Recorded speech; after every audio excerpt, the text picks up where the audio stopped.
Assalamualaikum warahmatullahi wabarakatuh. Hai semuanya, ketemu lagi di channel Emak Rumahan. Terima kasih ya sudah klik video ini. Bagaimana kabarnya teman-teman semua hari ini? Semoga selalu sehat dan bahagia ya dimanapun kalian berada. Share video kali ini aku awali dengan pergi ke warung sembako atau agen langganan dekat rumahku ya teman-teman. Jadi ceritanya aku tuh mau nyuci, tapi ternyata sabun cuci bajuku atau Soklin liquidku itu habis. Jadi nggak cukup lagi ya teman-teman, karena memang aku belanja bulanannya itu benar-benar minimalis sekali, hanya belanja sesuai kebutuhan dan memang sudah dari awal aku perkirakan itu nggak akan cukup sampai akhir bulan. Jadi akhirnya aku harus pergi ke warung langganan atau agen sembako dekat rumah. Nah, ini aku sudah lagi ada di warung sembakonya ya teman-teman. Di sini aku beli Soklin liquid dan juga beberapa kebutuhan lainnya. Dan untuk belanjaan kali ini masih dalam rangka pengiritan ya teman-teman. Masih dalam rangka menekan biaya bagaimana caranya supaya lebih hemat dari biasanya. Untuk itu, belanjaanku kali ini aku budget dan aku targetkan supaya belanjanya itu tidak lebih dari Rp50.000. Walaupun memang aku butuh, tapi aku belinya nggak berlebihan ya teman-teman. Jadi benar-benar beli secukupnya aja. Nah, oke lanjut lagi. Ini aku lagi ambil bihun karena memang beberapa hari terakhir lah pokoknya ya. Aku tuh lagi kepengen banget makan ketoprak, tapi yang bikin sendiri gitu loh teman-teman. Tapi kepengen ketopraknya itu bukan karena aku lagi nyidam ya. Jadi ceritanya kan aku masih dalam rangka pengiritan karena memang aku kan punya tujuan atau punya target tertentu yang memang kepengen banget aku capai.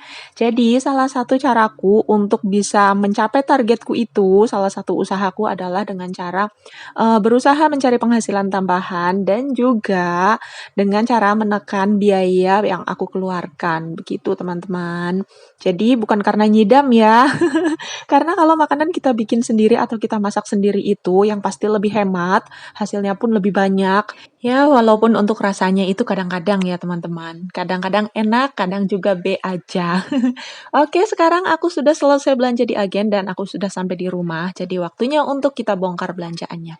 Nah, ini dia hasil belanjaanku hari ini dengan budget Rp50.000. Aku beli Soklin liquid, aku beli 2 renceng, harganya Rp10.000. Lalu untuk bihun jagung itu isinya 4 keping, harganya Rp7.000. Selanjutnya ada tepung panir, harga Rp5.000. Dan untuk Nutrijel aku beli 2, ini beda rasa ya teman-teman. Dan ini ukurannya juga kecil, ini harganya Rp2.000 per bungkusnya. Di sini aku beli 2, jadi Rp4.000. Lanjut lagi, aku beli santan kara, ini aku beli 2 juga, harganya Rp7.000. Jadi per bungkusnya 3.500 ya. Lanjut lagi, aku beli kecap sedap. Ini kemasan yang kecil, kemasan mini, harganya Rp2.000. Dan selanjutnya aku beli plastik. Ini ukuran berapa tadi ya? Setengah kilo kalau nggak salah. Nah, untuk plastiknya ini aku beli merek Tomat karena di sini ada banyak tulisannya ya. Salah satunya adalah tulisan katanya bahannya ini food grade, jadi aman untuk makanan. Karena plastiknya ini mau aku pakai untuk membuat ketupat maksudnya. Untuk membuat ketupat, selanjutnya mau bikin ketoprak gitu maksudnya ya teman-teman. Oke lanjut, di sini ada satu barang yang ketinggalan yaitu teh botol. Nah untuk teh harganya Rp4.000 itu jajanan anak lanang. Jadi total belanjaanku hari ini adalah Rp48.500. Jadi masih sesuai target lah ya teman-teman. Masih ada kembalian 1.500. Lumayan lah buat nambah-nambah koleksi koin di rumah ya. Dan ini dia total semuanya. Jadi ada 1, 2, 3, 4, 5, 6, 7, 8. Ada 8 item dengan total belanja Rp48.500. Lanjut lagi, sekarang langsung kita eksekusi untuk membuat ketupat.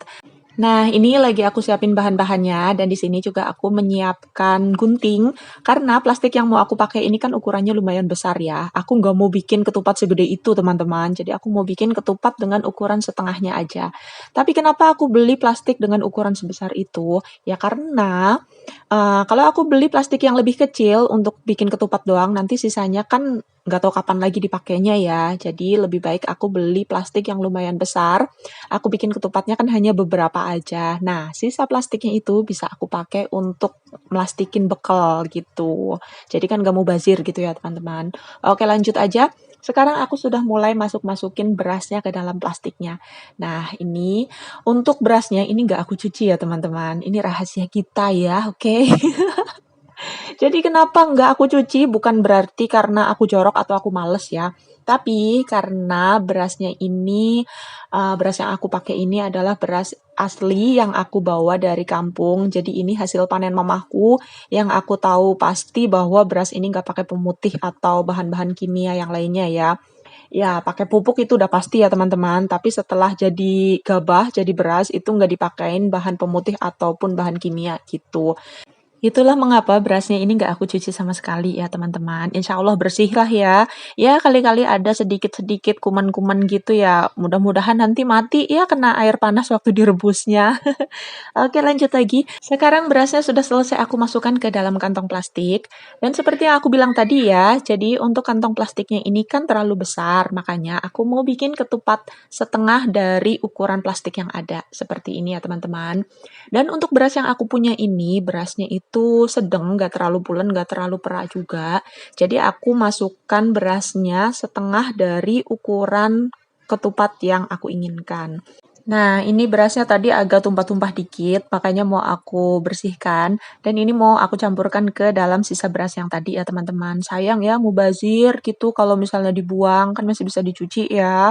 Apalagi ini kan berasnya asli mamaku yang panen sendiri, mamaku yang nanem gitu. Kasihan kalau misalnya aku buang-buang. Mamaku udah bela-belain panas-panasan di sawah. Masa iya udah jadi beras terus aku buang-buang gitu ya. Oke, lanjut ya. Nah, ini aku sudah menyiapkan lilin untuk merekatkan plastiknya. Sekarang lilinnya aku tetesin dulu seperti ini. Karena aku nggak punya korek, jadi nyalain lilinnya pakai kompor ya teman-teman. Oke, sekarang lilinnya sudah nyala dan waktunya untuk merekatkan plastiknya. Jadi aku rekatkan sesuai dengan ukuran yang aku inginkan ya teman-teman. Seperti ini. Isi berasnya kurang lebih setengahnya ya. Tapi kalau misalnya teman-teman di rumah mau bikin, teman-teman bisa sesuaikan isi berasnya dengan tingkat kepulenan dari beras yang dipakai ya. Maksudnya kalau beras yang aku pakai sekarang ini kan berasnya sedang, nggak terlalu pulen, nggak terlalu perak. Jadi aku isi setengah dari ukuran ketupat. Sedangkan kalau teman-teman pakai beras yang pulen, teman-teman bisa isi lebih banyak dari ini ya. Jadi kurang lebihnya 3/4 dari ukuran ketupatnya, seperti itu.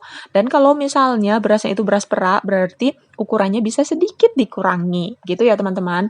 Oke lanjut, sekarang aku mau merekatkan ketupat-ketupat ini. Menyelesaikan, merekatkan agak belibet ya teman-teman ya. Pokoknya ya mau ngelem-ngelem kayak gini lah ya, mau diselesaikan dulu. Setelah itu nanti tinggal kita lubangi menggunakan tusuk sate.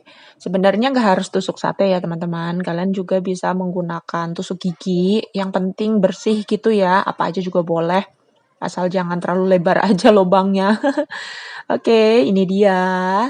Sedikit demi sedikit sudah hampir selesai karena aku bikinnya nggak terlalu banyak ya teman-teman. Karena panciku yang besar itu kan bolong, nggak bisa dipakai. Apa sih namanya bocor gitu. Jadi nggak bisa dipakai.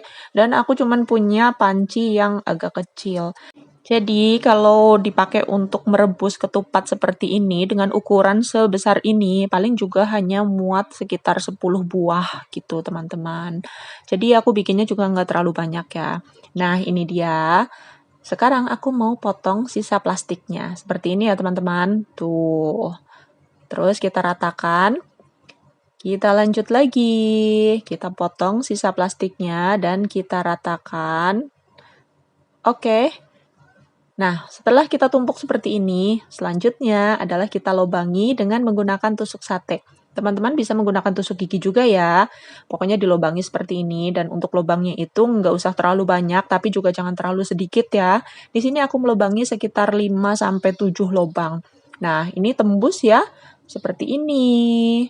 Ya, pokoknya intinya dilobangi supaya nanti air rebusannya itu bisa masuk ke dalam kantong plastik. Jadi kan nanti berasnya mateng gitu ya teman-teman.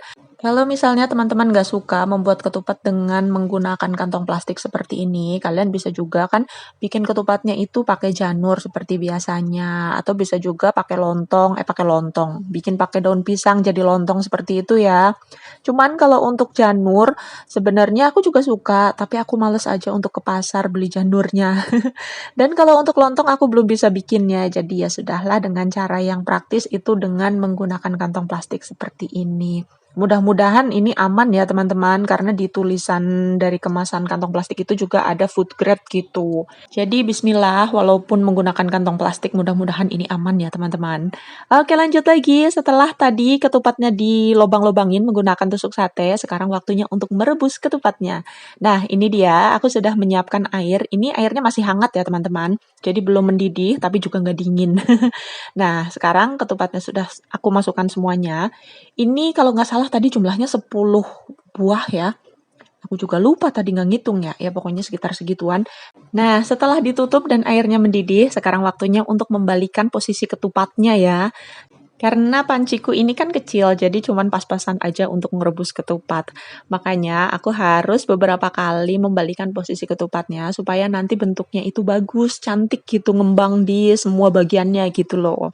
Mungkin kalau teman-teman pakai panci atau dandang yang lebih besar, cukup diaduk 1 atau 2 kali aja, atau bahkan nggak diaduk pun nggak jadi masalah, selama ketupatnya itu benar-benar terendam di dalam airnya. Nanti kena air panas gitu, air mendidih, itu ketupatnya kan bisa muter-muter sendiri ya.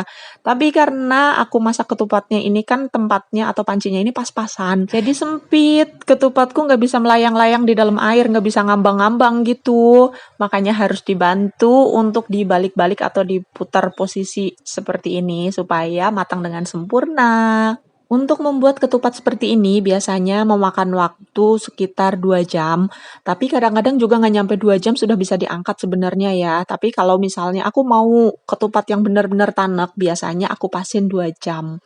Nah, selama 2 jam itu kan sudah pasti airnya itu menyusut atau berkurang ya teman-teman. Salah satu tips untuk memasak ketupat supaya hasilnya itu tetap cantik adalah pada saat kita menambahkan air rebusannya itu kita menggunakan air panas atau air mendidih ya teman-teman.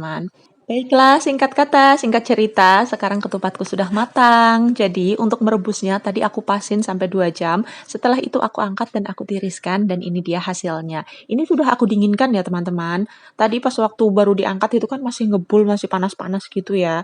Jadi aku menunggu dingin dulu, setelah itu baru aku ambil gambar supaya aku bisa menunjukkan ke teman-teman bahwa ketupatku ini Masya Allah gemoy sekali dan juga menul-menul kayak gini ya. Tuh, ukurannya juga mantep banget, lumayan besar-besar juga. Jadi walaupun makan satu juga menurutku sudah kenyang ini ya. Cuma sayangnya di sini aku lupa nggak ambil gambar pada saat ketupat ini dipotong supaya teman-teman bisa lihat. Tapi ya sudahlah ya, nggak apa-apa lain kali kita bikin ketupat lagi ya. Oke baiklah, jadi sampai di sini dulu video kita kali ini. Terima kasih banyak untuk teman-teman semua yang sudah menonton video aku dari awal sampai akhir. Terima kasih banyak untuk teman-teman semua yang sudah hadir. Sampai ketemu lagi di video selanjutnya. See you next video. Bye-bye. Assalamualaikum warahmatullahi wabarakatuh.